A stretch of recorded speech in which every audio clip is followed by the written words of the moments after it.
Bon, salut à tous les amis, j'espère que vous allez bien. Bon, c'est parti pour le charbon. C'est parti pour le charbon, il est 7h50. Je m'apprête à aller récupérer une Taycan qui est en panne sur une aire d'autoroute depuis 4 jours. Mais impeccable, cette marque, jusqu'au bout elle me rend fou, la marque Porsche. C'est vraiment, je te jure. Et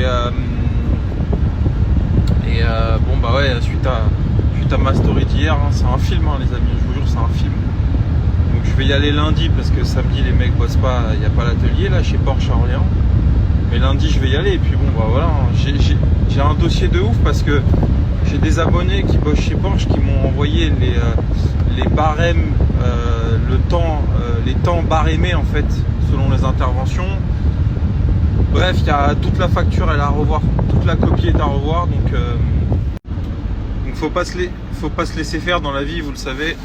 Je me suis jamais laissé faire et c'est pas maintenant que ça va commencer. Mais bon, c'est du vol, ni plus ni moins. Donc bah, je vais y aller avec les éléments et puis on va voir ce qu'ils disent.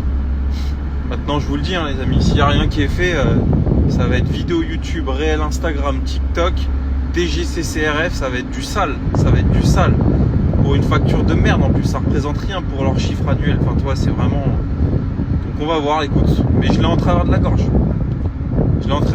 et le pire là où j'étais con, je vous le dis, je m'en veux, c'est que au moment où il m'a tendu la facture, vous pouvez demander à Alan, il était avec moi, même Alan, il est tombé de sa chaise parce qu'Alan, il a eu des Lamborghini, des machins, et il sait ce que c'est des révisions chez Lambo, des machins, il m'a dit j'ai jamais vu ça, même chez Lambo.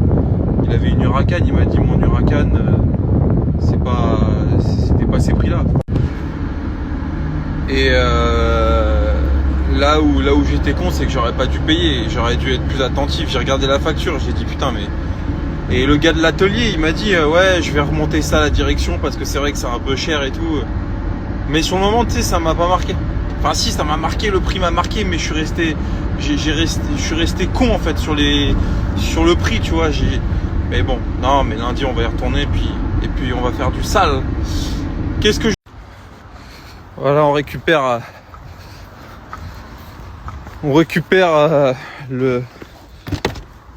l'escroquerie. Comme il reste d'autonomie, ce qui va démarrer 3 km. Impeccable. Oh putain, je sais même pas comment je vais voir du coup. Putain les amis, je suis en train quand même de me dire que j'ai payé sur la facture 60 € d'essai routier pour qu'un mec de l'atelier aille faire un tour en GT3 RS dans Orléans. C'est incroyable. Quand il pense, c'est comme si genre t'es marié avec un top modèle. Parce que c'est ça la GT3 RS, c'est le top modèle de la voiture, tu vois, c'est une des meilleures voitures du marché, faut le dire, tu vois. Et que tu payes un mec pour baiser ta femme le top modèle. Ça n'a aucun sens. Tu vois, l'image elle est incroyable. Tu payes pour qu'un mec aille sucer ta bagnole, ta GT3 RS, c'est pas ta 208 PureTech, c'est ton GT3 RS, tu vois. Incroyable. Payer pour ça. Et en plus, il suce ton essence. C'est pas comme si tu remettais l'essence qu'il t'avait prise, tu vois. Tu vois, faire un essai routier pour une vidange, tu vois, c'est fou. Je m'en remets toujours pas les gars, mais 75 € pour remettre à zéro l'indicateur de révision. Ah là là, c'est pas sérieux. C'est pas sérieux frère, je te jure. C'est... ouais. Incroyable. Bah, franchement je vous jure, j'ai hâte d'être à lundi. Faut que je m'entretienne avec le directeur de la concession. Je veux qu'il m'explique, je te jure, je veux qu'il m'explique. Je vous le dis, là, s'il n'y a pas de la vente forcée et de l'abus de confiance, je sais pas comment on appelle ça, je sais pas ce que c'est, hein, mais c'est très grave ce qui se passe, je vous le dis, c'est grave. C'est con parce qu'il faut le dire aussi, le personnel au sein de la concession était très sympathique, il y a un vendeur, un petit jeune très sympa, ça donne envie d'aller chez eux, je te jure.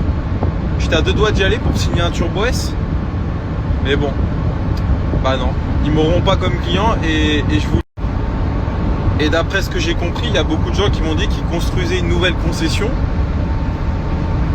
Ça veut dire qu'ils se développent, tant mieux pour eux, mais putain, mais comment avec de telles techniques commerciales ils peuvent se développer, ces mecs-là? C'est du vol en bande organisée, tu vois. C'est pas la faute des employés, parce que les pauvres, ils y sont pour rien. Je pense qu'ils font que appliquer l'ordre de la direction. Mais bon, j'ai du mal à croire que le mec de l'atelier, il peut appuyer sur le bouton sciemment en se disant je vais montrer une facture comme ça au client. Le mec, il se dit pas, mais je peux pas, moi, mon éthique m'interdit de faire un truc pareil, tu vois.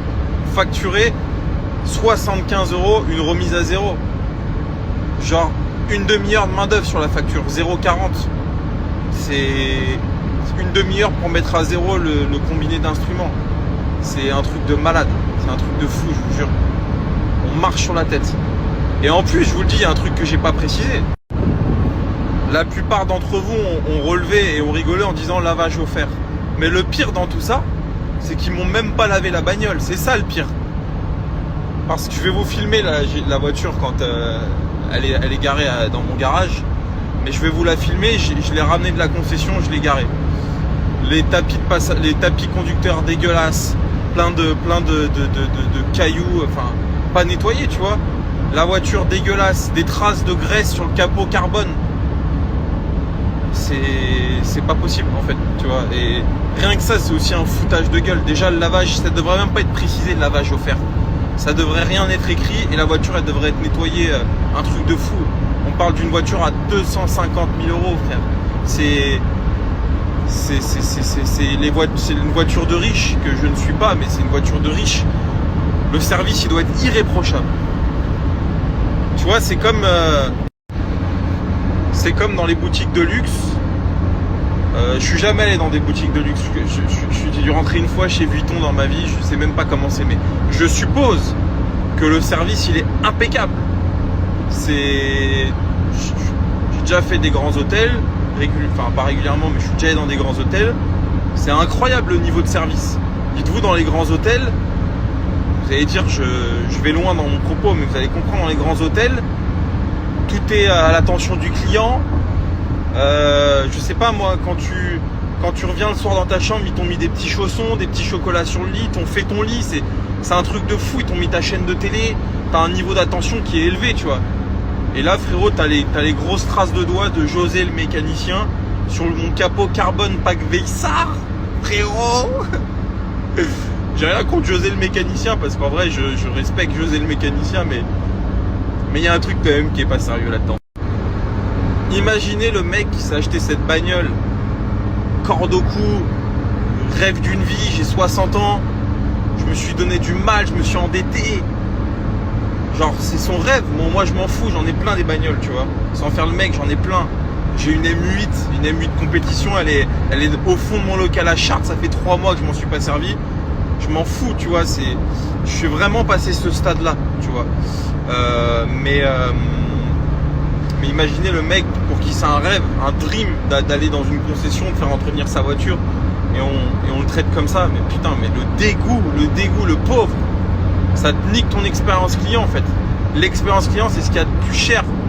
C'est pour ça que des sociétés comme Moteur Essence, ou tu vois, qui ont un parcours client qui est un truc de fou, bah je les place au-dessus d'une concession Porsche. Pourtant à l'époque, t'allais chez Porsche acheter ta voiture, t'étais le patron, le boss, tu vois. Bah aujourd'hui, t'es qu'une vache à lait en fait. Et je te jure, j'espère que ces stories elles vont remonter dans les bureaux de Porsche France, et qui autour d'une table là, dans leur bureau là, autour de leur table avec les petits pains en chocolat dans les petits paniers là, ils vont se regarder, ils vont se dire ah ouais, notre marque elle part peut-être en couille quand même, tu vois. Parce que ça c'est la faute des distributeurs, mais il y a aussi le constructeur, la marque Porsche au-dessus de tout, qui doit quand même faire des audits, qui doit regarder, c'est assez simple à regarder je pense, la facturation, les avis clients, tout ça c'est très simple. Moi je le vois déjà à l'échelle d'une franchise Transac Auto que je représente, je le vois déjà, les process qu'il y a en interne, les avis Google, les plaintes à la DGCCRF, tout ça c'est quotidien chez nous. Quand t'es Porsche frère, t'es une des entreprises les plus valorisées au monde, tu vois, c'est pas normal, je te jure c'est pas normal, c'est choquant. Parce que tu vois, moi je suis pas, alors encore une fois, hein, c'est pas pour être méchant, mais je suis pas un influenceur là qui sucent les mecs du marketing de Porsche toute l'année pour qu'on leur prête un Turbo S pendant 1 heure le samedi, frérot, et les mecs ils sont tout contents d'aller faire des photos avec Place Vauban. Désolé, hein, j'envoie des cartouches à mes potes, mais moi c'est pas ça. Moi je suis un vrai client Porsche. J'en ai acheté 4 ou 5, des neuves, des occasions au centre Porsche, je les ai fait entretenir, j'ai goûté au SAV, j'ai été client de Porsche distributeur, j'ai été client de Porsche indépendant, j'ai une certaine expérience, tu vois. J'ai que 30 ans, mais j'ai une certaine expérience et j'ai pas ma langue dans ma poche. Et surtout, moi je suis pas un suceur pour essayer d'avoir des séries limitées chez Porsche, tout ça, j'en ai plus rien à foutre. De toute façon, je vous le dis, c'est ma dernière Porsche. Maintenant, ça va être Ferrari, Lamborghini. Je te le dis tout de suite. Peut-être qu'ils n'ont pas plus de considération pour le client, mais au moins t'es pris pour une vache à lait, c'est assumé, tu vois. Et au moins, t'as pas la voiture de monsieur tout le monde. Le problème des Porsche, c'est que maintenant, t'en as partout des Porsche, t'en as partout. C'est insupportable. Toi, t'achètes une voiture. Pour moi, le luxe, j'en parlais hier avec un pote, le luxe, c'est quand même ce qui est rare, ce qui est rare, ouais, tout simplement, ce qui ne se voit pas, ce qui est dur à avoir, en fait, Porsche, ils veulent te faire croire ça, mais c'est juste de l'image. Une Porsche, c'est une voiture de faux riche, une voiture de prolétaire, en fait. Excusez-moi, hein, mais c'est la vérité. Hein. Je veux dire, il n'y a qu'à voir. La plupart de mes abonnés m'ont dit, bah moi, je roule en Porsche, j'ai eu ces expériences. Tout le monde roule en Porsche, en fait, tu vois. Moi, je travaille un peu, je me dis, putain, j'ai une Porsche et tout. Bah, en fait, non, c'est de la merde, tu vois. Alors qu'au moins, Ferrari, Lambo, bon, c'est un peu plus élitiste. McLaren, Aston Martin. Donc tout ça pour dire que c'était ma dernière Porsche. L'expérience client, c'est une catastrophe. Et je vous le dis, les amis, là, ce que je fais, c'est grave pour moi parce que c'est terminé. Je sais que je vais me disputer avec mon centre Porsche parce qu'il y a mon Taycan, à l'heure où je vous parle, qui est sur ma dépanneuse parce qu'il est tombé en panne d'électricité. Bon, on pourrait dire que c'est de ma faute, mais non, ça ne l'est pas factuellement, tu vois, c'est de la merde. Qui m'ont incité à prendre cette voiture. Obligé, c'est le mot, il faut dire les choses. Obligé, c'est de la vente forcée. À prendre une voiture pour en avoir une autre, c'est illégal. Je suis en train de me battre contre un centre Porsche qui vont surfacturer, mais rendez-vous compte. Et pourtant, je fais partie des gens qui se servent de ces véhicules. Tu vois, ma GT4 RS, je pense que c'est une des GT4 RS les plus connues d'Europe. C'est pour ça que j'ai jamais réussi à la vendre. La caisse, elle a fait tous les circuits en drift. Tu vois, c'est incroyable la voiture, ce que j'en ai fait. Personne fait ça avec une voiture à 200 000 euros. Tu vois. Mon Taycan, à l'heure où je vous parle, il a 30 000 km. Qui fait 30 000 km par an dans une voiture électrique à 130 000 euros? Très peu de gens. Tu vois. Donc, j'ai une certaine légitimité, un certain crédit à dire ce que je pense des choses. Et encore une fois, j'essaie d'être très objectif. Je dissocie complètement l'humain du business. Les gens à la concession Porsche ont été très gentils, il n'y a rien à dire là-dessus. Pas autant, rien, vraiment top. Je leur en veux pas personnellement, faut le dire. Mes potes d'Antibes, c'est mes potes, c'est mes amis et ça changera pas. Maintenant, il faut dire que la marque en elle-même, la politique commerciale, elle est catastrophique. Donc c'est plutôt en haut qu'il faut se poser des questions. Les produits sont de moins en moins aboutis, il faut le dire. Le Taycan, c'est une catastrophe. Le Macan, ça va être une catastrophe. Les Cayenne hybrides, c'est des catastrophes. 13 litres au 100, c'est nul. Les nouvelles 911, c'est zéro plaisir, zéro émotion. 1 tonne 6, 1 tonne 7, ça pèse. À moins de taper dans la gamme ultra radicale élitiste, c'est devenu une marque. Une marque qui se perd, je suis désolé de le dire. C'est devenu une marque qui se perd. Ferrari, Lamborghini, tu vas chez Lambo, même la Temerario, produit de fou.